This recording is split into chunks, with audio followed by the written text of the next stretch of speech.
नमस्कार साथियों, आप सबका स्वागत है मेरे चैनल आर्ट सेटअप पे। बेटा आज जो चैप्टर पढ़ाने जा रहा हूं बड़ा ही मोस्ट इंपॉर्टेंट चैप्टर है, समकालीन दक्षिण एशिया, जिसमें से बच्चा पेपर में 6 मार्क्स का पूछा जाएगा।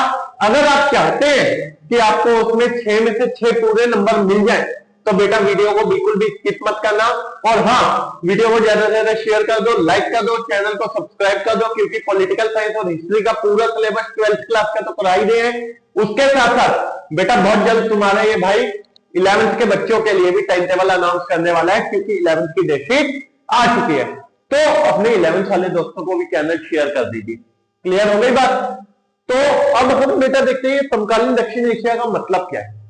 देखो जैसा कि इससे पिछला चैप्टर हमने कंटेम्पररी पॉलिटिक्स का पढ़ा, उसमें हमने कई सारे क्षेत्रीय संगठनों को देखा। किसको देखा? क्षेत्रीय संगठन देखे, ठीक है। ऐसा ही एक क्षेत्रीय संगठन साउथ एशिया के सभी देशों ने मिलकर बना रखा है, यानी कि दक्षिण एशिया के सभी देशों ने मिलकर बना रखा है, ठीक है, जिसे क्या कहते हैं? दक्षेश कहते हैं। क्या कहते हैं बच्चा? दक्षेश। तो समकालीन दक्षिण एशिया का मतलब क्या हो गया बेटा? समकालीन दक्षिण एशिया का मतलब क्या हो गया? जो भी एशिया का अब कारोबार चल रहा है, आपस में किस तरीके से एक दूसरे को वो बेसिकली मैं कहूं तो व्यापार कर रहे हैं, किस तरीके के संबंध है, दक्षिण एशिया के देशों की राजनीति कैसी है, क्यों दक्षिण एशिया के देशों का जो ये संगठन है, जो दक्षेश है, ये सक्सेस नहीं हो पाया, और जबकि आसियान, ईयू, इन्हीं के आसपास बने हुए जितने भी संगठन थे वो आज के टाइम पे वर्ल्ड वाइड हो चुके हैं। ये सारी चीजें, इसकी कमियां, इसकी विशेषताएं और हर एक देश की राजनीति, सबको मिला जुलाकर बहुत अच्छे से इस चैप्टर में हम पढ़ने वाले हैं। क्लियर हो गई बात? तो बच्चा हम देखते हैं समकालीन दक्षिण एशिया का मतलब आपको समझ आ गया होगा कि ये बेसिकली एक क्षेत्रीय संगठन को डिनोट कर रहा है, जिसमें कई सारे देश शामिल है। जैसे कि कौन कौन से बेटा? सबसे बड़ा देश जो इसका है इंडिया, दूसरा है जी पाकिस्तान। कौन सा है? पाकिस्तान, ठीक है। तीसरा है जी बांग्लादेश, ठीक है। खैर बांग्लादेश भी बोलूंगा तो कोई बड़ी बात नहीं है। उसके बाद आ गया जी भूटान, उसके बाद आ गया जी नेपाल, उसके बाद आ गया जी श्रीलंका, उसके बाद आ गया जी मालदीव, ठीक है। और अंतिम रूप से 2007 में, कब? 2007 में एक और देश इसका हिस्सा बना जो है अफगानिस्तान, ठीक है। कौन सा? अफगानिस्तान।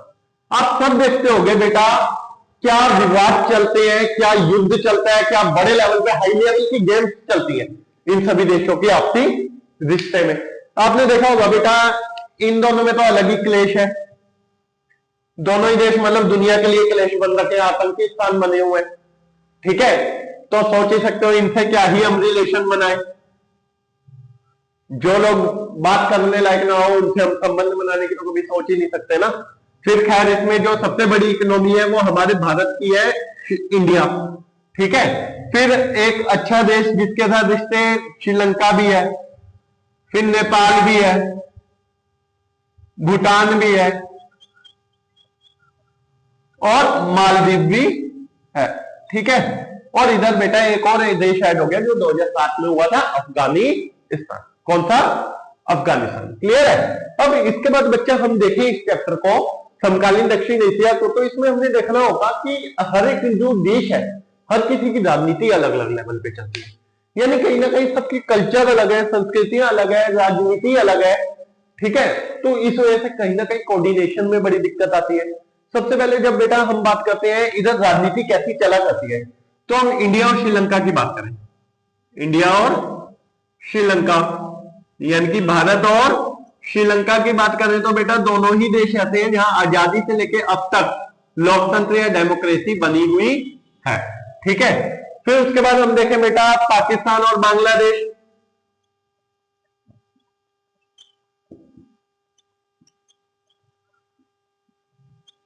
भैया प्रधानमंत्री की तो कोई इज्जत ही नहीं है इन देशों में। जितने प्रधानमंत्री बनते हैं गोली खाते हैं। मेरे को तो ऐसा लगता है कि कोई मुजरिम होता है ना, उसे बोलते हैं आओ भैया प्रधानमंत्री बनो, तुम्हें भी गोली मारेंगे, ढाई ढाई ढाई। क्लियर हुई बात? अभी तक मतलब यार कभी सेना, कभी प्रधानमंत्री, कभी लोकतंत्र, एक्स वाई जेड ऐसी बुरी कहानी बना रखी है देशों की कि डेवलपमेंट तो जीरो ही जाएगा। ठीक है, तो दोनों ही देशों में क्या है, कभी लोकतंत्र है तो कभी सैन्य शासन। ठीक है,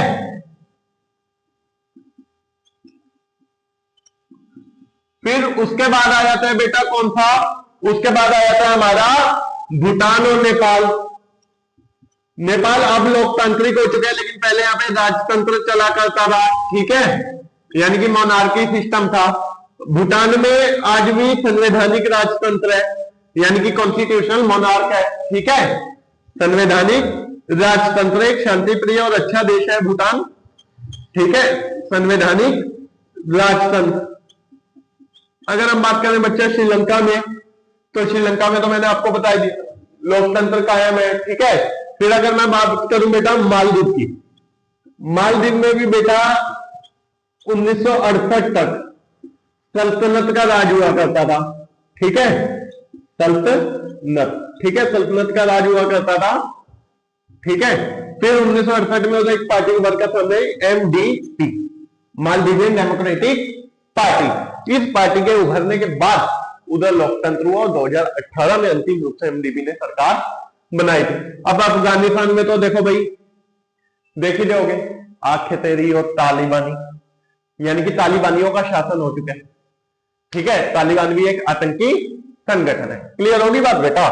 जिस तरीके से अफगानिस्तान का कब्जा कर रखा है, तो ऐसी राजनीति जहां पे कभी स्थिरता ही नहीं रही, कभी सरकार के मन में, अब देख लो ना भारत में भी कैसी सरकार है, आप जान ही सकते हैं कि एक सरकार बनती है, दूसरी सरकार उसके डेवलपमेंट को देखने के बदले क्या करती है, उसकी कमियां गिनने लगती है। देखो हमें हर एक सरकार से कुछ सीखना चाहिए। जैसे हमारे रिस्पेक्टेड अटल बिहारी वाजपेयी जी कह के गए हैं, पार्टियां आएंगी पार्टियां जाएंगी, प्रधानमंत्री आएंगे प्रधानमंत्री जाएंगे, ये देश रहना चाहिए, भारत रहना चाहिए। तो हमें केवल और केवल बेटा भारत को देखना है, हमें अंदर की राजनीति, राजनेता क्या कर रहे हैं, ये सब चीजें नहीं देखनी। क्लियर हुई बात?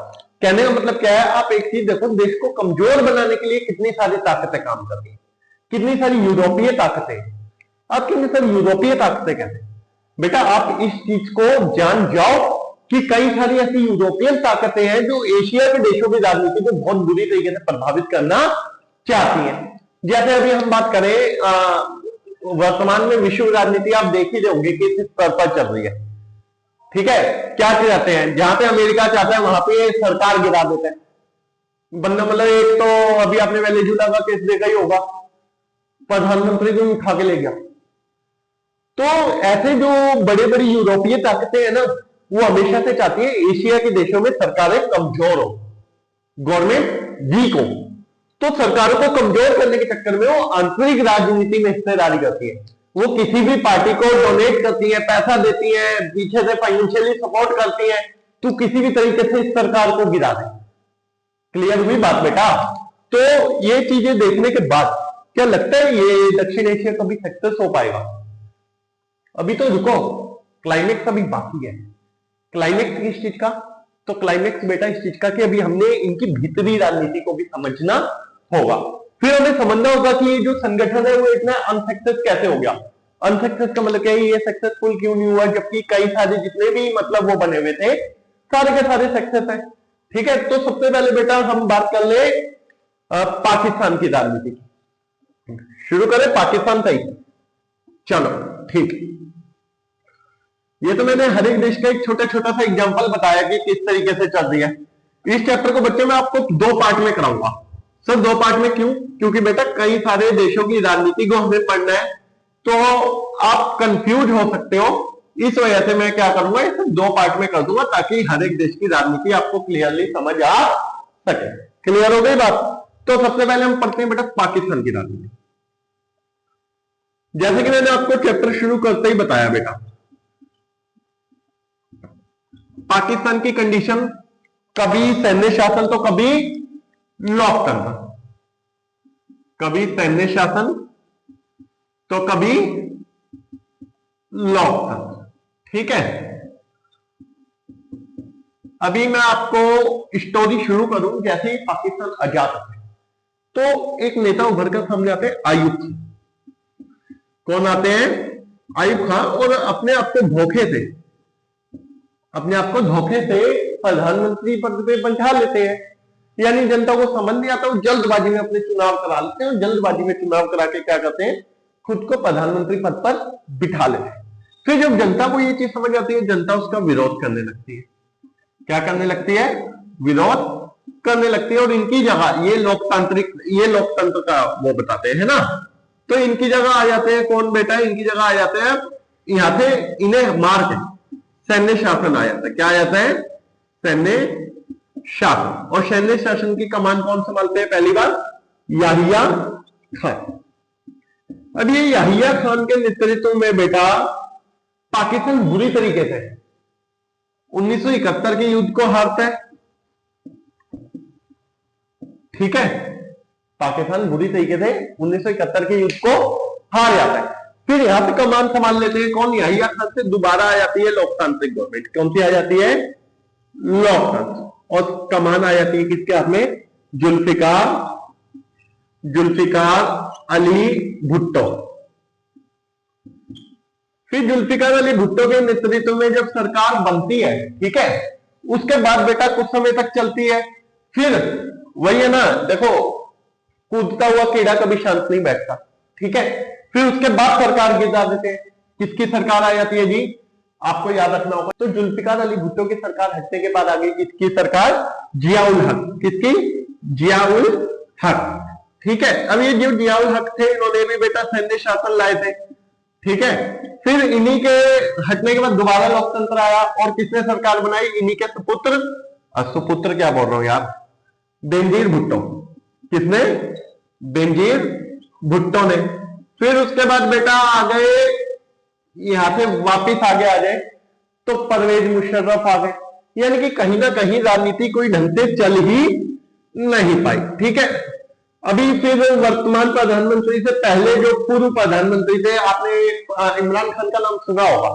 सोचो वो इंसान जिसने पाकिस्तान को वर्ल्ड कप जिताया, जिसने पाकिस्तान की राजनीति में डोमिनेट किया, उस इंसान को ऐसी जेल में डाल रखा है, ऐसी काल कोठरी में डाल रखा है, जिसका आता पता ही नहीं कि वो है भी है या नहीं है। कुछ समय पहले न्यूज आई थी जी, उनकी सिस्टर उनसे मिलकर आई है, लेकिन हम अंदर की बातें तो नहीं जानते, पब्लिक के सामने तो वो आई ही नहीं। क्लियर हुई बात? यानी कि देखो, किसी भी देश का प्रधानमंत्री होता है, ठीक है, उसने लाख गुनाह किए होंगे, देशद्रोह किया होगा, XYZ कुछ भी किया होगा, अब पब्लिक के सामने फांसी की सजा तो दो कम से कम, आपने तो बंदा ही गायब कर दिया। क्लियर हुई बात? ये बुरी राजनीति चल रही है कहां पे? पाकिस्तान में। तो आखिरकार ऐसा क्यों होता है पाकिस्तान में? यानी कि जो ये लोकतंत्र है पाकिस्तान में कायम क्यों नहीं रह पा रहा? जो लोकतंत्र है वो पाकिस्तान में कायम क्यों नहीं रह पा रहा? ठीक है, क्या कारण है? तो देखो बेटा, इसके कई सारे कारण है। जैसे कि सबसे बड़ा कारण है उधर जो बेसिकली जो धार्मिक गुरु है या जो उधर के जमींदार है, उनकी धमा चौकड़ी होना। धमा चौकड़ी का मतलब क्या? उन्होंने अपना दबाव बना रखा है, उन्होंने प्रेशर बना रखा है पाकिस्तान की राजनीति। अब पाकिस्तान की राजनीति पर प्रेशर बनाते हुए वो दिखा रहे हैं जी, वो अब देखो उनका प्रेशर बना हुआ है। अब जैसे ही लोकतांत्रिक सरकार आएगी तो सब कुछ लोकतंत्र से चलना शुरू हो, उनका हाथ खत्म हो जाएगा, उनका डोमिनेशन खत्म हो जाएगा। तो वो कभी चाहते ही नहीं कि पाकिस्तान में लोकतंत्र आए। फिर उसके बाद अगर बात करें भैया, तो उससे अगली कहानी हम देख लेते हैं किसकी? उससे अगली हम कहानी देख लेते हैं इधर दूसरी पॉइंट आ जाएगा, जो है पाकिस्तान और भारत की लड़ाई। यानी कि भारत और पाकिस्तान की लड़ाई का मतलब क्या बच्चा? आपने देखा होगा पाकिस्तान और भारत में तनातनी की स्थिति बनी रहती है। थोड़ी तनातनी की स्थिति मतलब कुछ लड़ाई का कोई ना कोई ऐसा दाव पेच बना ही रहता है, जिसमें कहानी दिखती है कि कहीं ना कहीं झगड़ा होगा। ठीक है, तो ऐसी कंडीशन में क्या होता है? बड़ी हंसी की बात बता दूं, पाकिस्तान की जनता ये सोचती है कि अगर उधर सैन्य शासन होगा तो जी वो भारत को युद्ध में हरा देंगे, सेना जाएगी, धाए धाए धाए गोलियां चलाएगी। अरे कौन सी गलत फहमी हो भाई? जितने तुम्हारे यहाँ पे सैनिक है उतने तो हमारे तिहाड़ी जेल के कैदी हैं। आप इंडिया को हराओगे? बेटा इंडिया ने एक गाना भी बनाया है, बाप तो बाप रहेगा, समझ गए ना बाप को? तो इंडिया से मजाक है। तो उधर की सेना की, उधर की जो जनता है उसके इस डाउट की वजह से भी क्या रहता है, कहीं ना कहीं उधर लोकतंत्र टिकाऊ नहीं हो पाता। फिर उसके बाद बेटा कोई अंतरराष्ट्रीय समर्थन नहीं है। अब सोचो यार, जो देश अपनी थाली में ऐसे छेद कर रहे, ले कट कट कट, कहीं ना कहीं नाटो मदद करता था ना, अमेरिका मदद करता था, नहीं दिक्कत तो रहेगी 9/11, अमेरिका को उठा के उड़ा दिया, बम बम गिरा दिया। अरे भाई यार, जिस थाली में खा रहे उसमें तो छेद मत किया कर। तो इस वजह से अंतरराष्ट्रीय सपोर्ट भी होते कुछ खाता प्राप्त नहीं होता। क्लियर हुई बात। फिर उसके बाद बेटा उधर की राजनीतिक पार्टियों में कोई दम नहीं है, कोई पावरफुल ऐसी पार्टी नहीं है जो सरकार को लंबे समय तक टिका सके। ये सब माइनर कारण है जिस वजह से कभी भी लोकतंत्र कायम नहीं रह पाता। क्लियर हो गई बात। जैसा कि बेटा मैं आपको पहले भी बोल चुका हूं, अगर आपको कोई डाउट आता है तो आप कमेंट सेक्शन में बताएं, और यहाँ पे मैं एक नंबर भी लिख दे रहा हूं, आप इस नंबर पे व्हाट्सएप करके नोट्स भी मांग सकते हैं। ठीक है, अगर आपको इन चैप्टर से रिलेटेड नोट्स चाहिए, आपको समझ नहीं आ रहा, तो ये हमारा व्हाट्सएप नंबर है, आप इस पे हाई सेंड करें और बोले sir please send me note. आपको जिस चैप्टर का चाहिए होगा उस चैप्टर का नाम मेंशन कर दे, आपके नोट पहुंच जाएंगे। क्लियर हो गई बात। तो इसके बाद ये समझ आ गया बेटा पाकिस्तान में लोकतंत्र क्यों नहीं कायम रहता। उसके बाद आगे जाके हम भारत पाकिस्तान के रिश्ते भी पढ़ेंगे अभी, ठीक है, लेकिन पहले अभी हमें दूसरे देशों की भी राजनीति को थोड़ा देखना चाहिए। जैसा कि बच्चा अब हम एक और पड़ोसी की राजनीति को देख लेते हैं, बांग्लादेश। खैर ऐसे लोगों को पड़ोसी बोलने में भी शर्म आती है, जो अपनी प्रधानमंत्री के पीछे पड़े हैं हाथ धो के।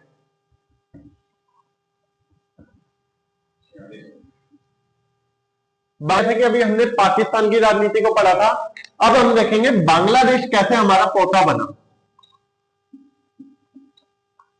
पोता, पोता मीन्स ग्रैंडसन, यानी कि किस तरीके से बांग्लादेश का निर्माण हुआ। आप जानते होंगे बेटा जब 1947 में भारत का पार्टीशन हुआ ना, तो उस टाइम पे जो तय हुआ था जी, जहां पे मुसलमान ज्यादा होंगे उसे पाकिस्तान बनाया जाएगा, ये चीज तय हुई थी। ठीक है, अब एक ऐसा स्पेसिफिक एरिया नहीं मिला, बल्कि दो क्षेत्र ऐसे मिले जहां पे मुस्लिमों की संख्या ज्यादा थी। एक मिला ईस्ट में, एक है ईस्ट में मिला, और एक है वेस्ट में मिला। तो इसे कहा गया जी वेस्ट पाकिस्तान। क्या कहा गया? वेस्ट पाकिस्तान। ठीक है, और इसे कहा गया जी ईस्ट पाकिस्तान। क्या कहा गया? ईस्ट पाकिस्तान। अब ये वेस्ट पाकिस्तान और ईस्ट पाकिस्तान कहलाया। अब उस टाइम पे बेसिकली कहानी ये थी बेटा कि यहाँ की राजनीति लगभग सेम चला करती थी। ठीक है, लेकिन धीरे धीरे क्या होने लगा ना कि ये जो वेस्ट पाकिस्तान के लोग थे वो यहाँ के लोगों पे उर्दू कल्चर थोपने लगे। कौन सा? उर्दू कल्चर थोपने लगे। जब अब इधर उर्दू कल्चर थोपने लगे, लेकिन यहाँ के लोगों तो बेटा कल्चर था कौन सा? बांग्ला। तो क्या यहाँ के लोग इस कल्चर को एक्सेप्ट करेंगे? आप कहेंगे नहीं सर, ऐसे कैसे, हम अपना कल्चर थोड़ा चेंज कर देंगे। तो कल्चर एक्सेप्ट नहीं करना चाहते थे, तो यहाँ के लोगों ने क्या किया? बुरा व्यवहार करना शुरू कर दिया। अब जब यहाँ के लोगों से बुरा व्यवहार होना शुरू हुआ, तब उस कंडीशन में क्या हुआ बेटा? यहाँ से एक नई पार्टी बनकर निकली, अवामी लीग। कौन सी? अवामी लीग। और अवामी लीग से चुनाव लड़ रहे थे उस टाइम पे मुजीब उर रहमान। ठीक है, कौन लड़ रहे थे? मुजीब उर रहमान। अब मुजीब उर रहमान चुनाव लड़ रहे थे, ये वाले बड़े मजे में लड़ रहे थे जी, हारेगा हारेगा। लेकिन जब 1970 के चुनावों का जनादेश आया तो वो बड़ा खंडित था, यानी कि जिसमें जीत किसकी हुई? मुजीब जीत गए। अब मुजीब के जीतते भैया इधर के नेताओं को तो मिर्ची लगने लग गई। इधर के नेताओं ने मुजीब को क्या करवा दिया? डायरेक्ट गिरफ्तार करा दिया। क्या करा दिया? गिरफ्तार करा दिया। यानी कि इन्हें बर्दाश्त नहीं हुआ जी, विपक्ष की सरकार बन गई, तो उन्होंने डायरेक्ट अरेस्ट करवा दिया। किसको? मुजीब को। और जनता के साथ करने लगे दोयम दर्जे का व्यवहार। क्या चीज? दोयम दर्जा मतलब कि बुरा व्यवहार करने लगे। जब दोयम दर्जे का व्यवहार शुरू किया जनता के साथ, तो जनता भाग भाग के कहां आने लग गई? इंडिया में आने लग गई। अब देखो इंडिया में शरणार्थियों की संख्या बढ़ने लगी। इंडिया पहले ही अपना आर्थिक क्राइसिस से गुजर रहा था, इकोनॉमिक क्राइसिस से गुजर रहा था। आर्थिक संकट तो इंडिया में भी था, फसलें खराब हुई थी, खाने पीने की कमी थी, तो इंडिया कितना सहन करता। यहाँ पे भागते हुए आ रहे थे लोग, आ रहे थे, एंड में इंडिया को इंटरफेयर करना पड़ा। क्लियर हुई बात? इंडिया ने जब इस पर यहां से अटैक किया तो उस टाइम पे पाकिस्तान के 93,000 सैनिक थे। यहां पे कितने थे? 93,000 सैनिक। सोचो 93,000 सैनिक एक साथ जान की भीख मांग रहे थे, हमें छोड़ दिया जाए। उस टाइम पे हमने 93,000 को बख्शा था। सोच सकते हैं? एहसान है ये हमारा, 93,000 सैनिकों को छोड़ देना। लेकिन एक टाइम ऐसा भी था जब हमारे 20-25 सैनिक खड़े थे, तब पाकिस्तान से युद्ध हो रहा था।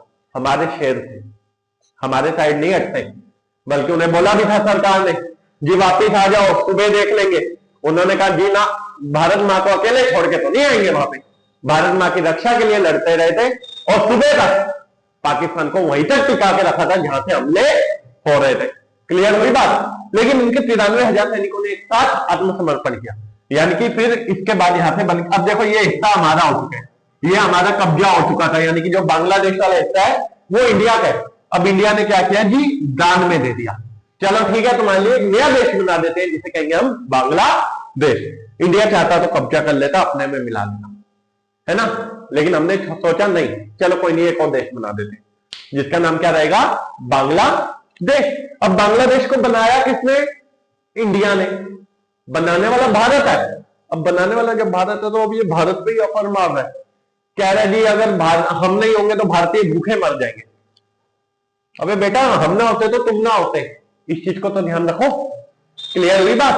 फिर उसके बाद बेटा ये बांग्लादेश की भी ऐसी कहानी चलती रही, कभी लोकतंत्र कभी सैन्य शासन। जैसा कि अभी आप हाल देख ही रहे हो बांग्लादेश का, बद से बदतर हालात है। उनकी जो प्रधानमंत्री है शेख हसीना जी, जो मुजीब की पुत्री है, वो हमारे भारत में आके शरणार्थी बनी हुई है, शरण ली हुई है।